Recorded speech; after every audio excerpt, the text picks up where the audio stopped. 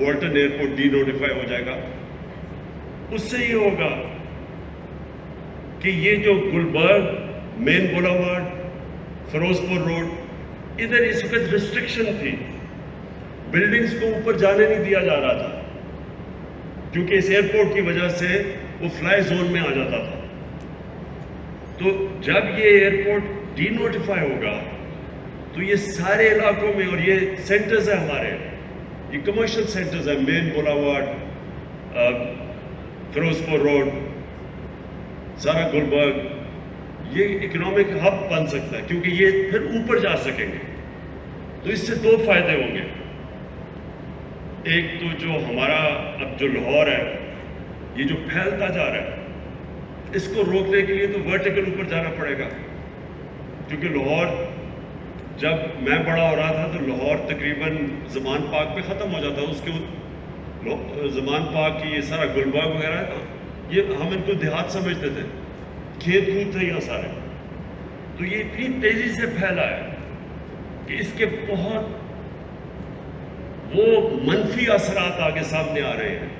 سب سے پہلے پانی کا, بہت بڑا پانی کا مسئلہ ہو گیا, وہ واٹر ٹیبل نیچے جا رہی ہے اور بھی تیزی سے نیچے جا رہی ہے. دوسرا, جو سارا لاہور کا سیوریج ہے وہ جا رہا ہے راوی کے اندر. جب راوی کا سیوریج کا مطلب کہ وہ سارا نیچے سندھ تک اس سارے شہر کا سارا سیوریج نیچے جا رہا ہے, جو کہ پانی کو بھی خراب کرتا ہے. کئی لوگ تو دریا کا پانی پیتے ہیں نیچے. اور دوسرا واٹر ٹیبل بھی, وہ بھی کنٹامنیٹ ہو رہی ہے. اور جو راوی ہے وہ جب سردیاں آتی ہیں تو وہ جب سکڑتا ہے تو وہ بالکل ایک سیوریج کا نالا بن جاتا ہے. تو وہ ایک ایشو. اور جتنا آپ کا شہر پھیلتا جاتا ہے اس کو آپ فیسلٹیز ہی نہیں دے سکتے, نہ آپ ان کو سیوریج سسٹم دے سکتے ہیں, نہ پانی دے سکتے ہیں, اور جو بھی آپ امینٹیز دیتے ہیں ان کا خرچہ بڑھتا جاتا ہے. اس لیے دنیا میں ماڈرن سٹیز اوپر جاتی ہیں. اور پھر یہ جب والٹن ایئرپورٹ ڈی نوٹیفائی ہوگا تو یہ سارے علاقوں کو جب اجازت کی کمرشل اوپر جانے کا, تو جو انہوں نے ایسٹیمیٹ کیا ہے, اور عمران میں یہ چاہوں گا کہ آپ کے میڈیا کو بریک ڈاؤن دیں, یہ ایسٹیمیٹ کرتے ہیں کہ اس کا کمرشل ویلیو جو ہماری ویلتھ جنریٹ ہوگی وہ 6,000 ارب روپے ہو گئے. 6,000 ارب روپیہ. کیونکہ مجھے لگتا ہے یہ سامنے میرے خیال میں آپ لیٹ نائٹ سب نے کی ہوئی ہے کیونکہ سوئے ہوئے آپ سب, کوئی تالیوں کی آواز نہیں آئی کہ 6,000 ارب روپیہ جنریٹ ہوگا. یار سلیم خان, آپ کو تو خیر خاص پتہ چلنا چاہیے نا ان چیزوں کا, کیونکہ آپ تو ہیں اس بزنس میں. دیکھیں یہ اس کا جو آپ کاسٹ, ایک یہ جو ہم والٹن کا پروجیکٹ شروع کر رہے ہیں, دوسرا جو راوی سٹی ہے, یہ جو دو پروجیکٹس ہیں یہ پنجاب کو, یہ پاکستان کو, یہ سارے پاکستان میں ویلتھ کریٹ کریں گے, ریونیو جنریٹ کریں گے.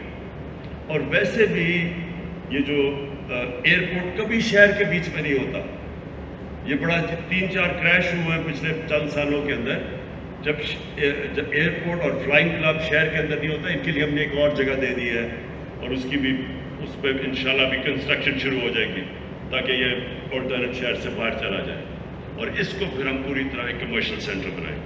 ایک اور میں نے دیکھ رہا تھا کہ اب ہمارے کئی لوگ کہہ رہے تھے کہ یہاں درخت کٹ جائیں گے, اور پتہ نہیں یہاں لاہور کے اندر ہم اور کانکریٹ یا پتہ نہیں کیا لگا دیں گے. کیونکہ میں وہ ادھر راوی پروجیکٹ میں بھی یہی لوگ کہتے گئے کہ جی یہاں بھی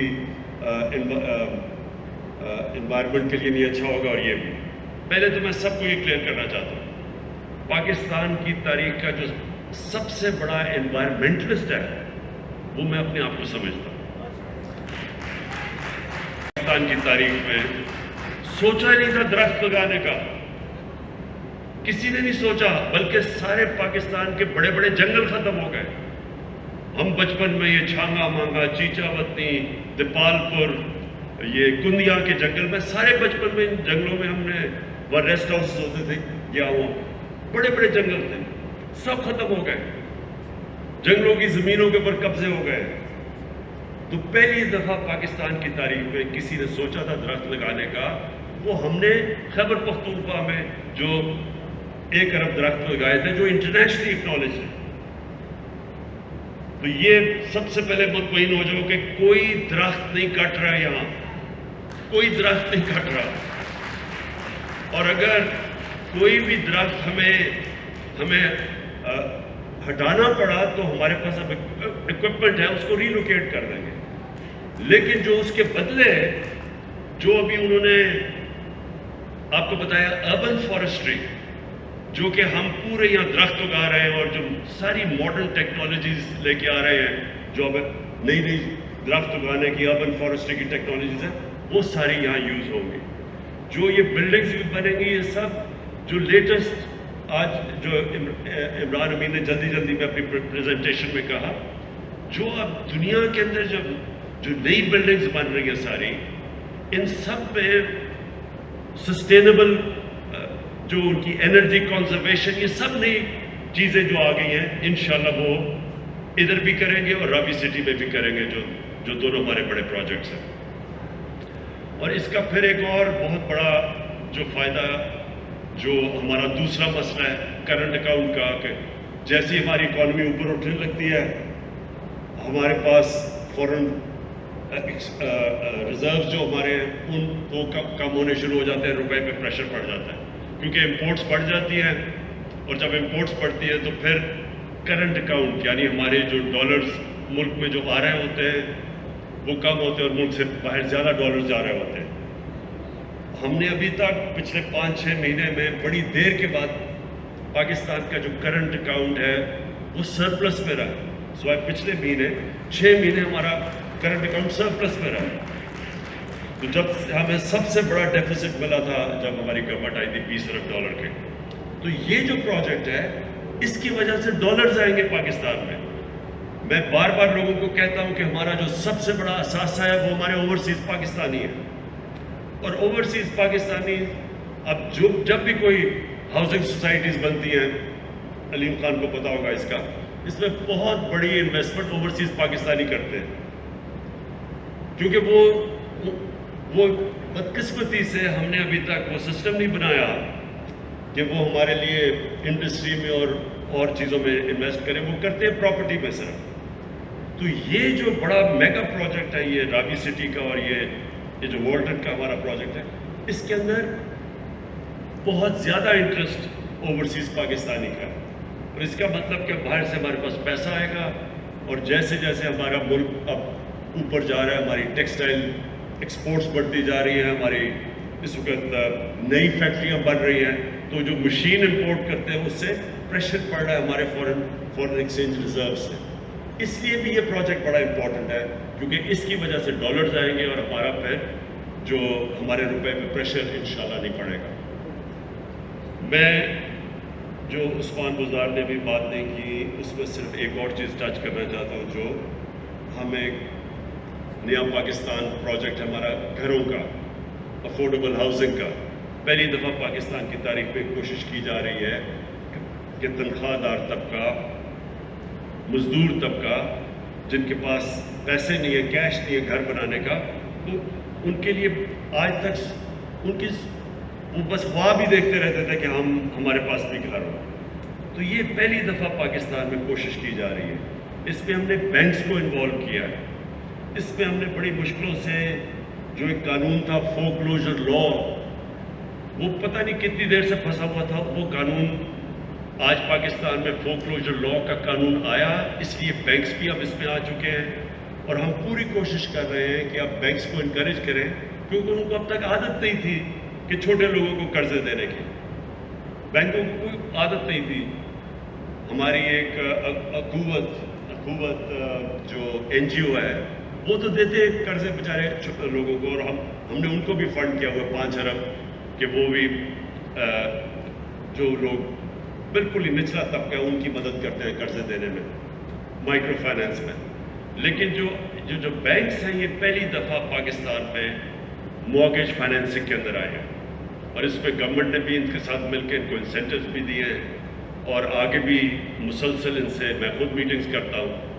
یہ ہم پہلی دفعہ جو انہوں نے ابھی فلیٹس اناؤنس کیے، 50,000 میرے خیال میں فلیٹس اناؤنس انہوں نے جو کیے، یہ سارا ہمارا نیا ہاؤسنگ پروجیکٹ کے تحت ان کو فائنینسنگ کی جائے گی۔ اور اس مقصد یہ ہے کہ وہ لوگ جو آج تک کبھی بھی جن کے پاس کیش نہیں تھا گھر خریدنے کے لیے، ان کے پاس یہ مورگیج فائنینسنگ ہو، تاکہ وہ جو قسطیں دیتے تھے، کرائے پہ ہر مہینہ پیسہ خرچ کرتے تھے، اسی کرائے کے اوپر وہ قسطیں دے دیں بینکس کو، اور ان کو اپنا گھر ان کو مل جائے گا۔ اور انشاءاللہ یہ جو ہمارا سال ہے، اب تک تو یہ پورا سٹرکچر ہی تیار ہو رہا تھا اس کے لیے، نیا پاکستان ہاؤسنگ کے لیے، اور پرابلم مشکل قانون چینج کرنے پڑے، رولز ریگولیشنز چینج کرنے پڑے، FBR کے ساتھ بیٹھ کے ٹیکسز کم کرنے پڑے، یہ سارا پروسیس کافی ٹائم لگا ہے، لیکن اب انشاءاللہ ہم تیار ہیں کہ یہ پورا لانچ کریں اپنی جو افورڈیبل ہاؤسنگ جو کبھی بھی پاکستان میں پہلے کسی نے نہیں کیا۔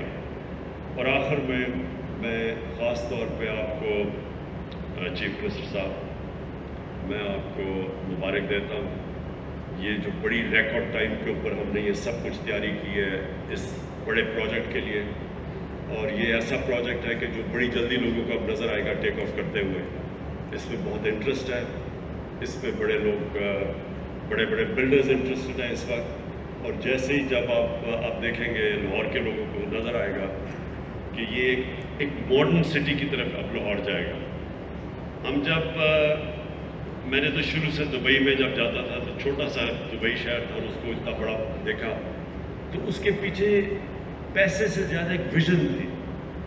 انہوں نے سوچا کہ دبئی کو کیسے ایک ماڈرن سٹی بنائیں گے، اور ہمارے سامنے وہ ہر سال چینج ہوتا گیا دبئی۔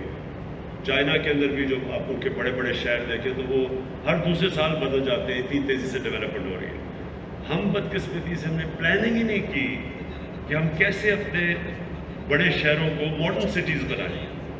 ہم بھی پھیلتے جا رہے ہیں، کراچی بھی پھیلتا جا رہا ہے، اسلام آباد پھیلتا جا رہا ہے، اور یہ سارے شہر وہ بنتے جا رہے ہیں جو آخر میں ان کو مینیج نہیں کر سکیں گے۔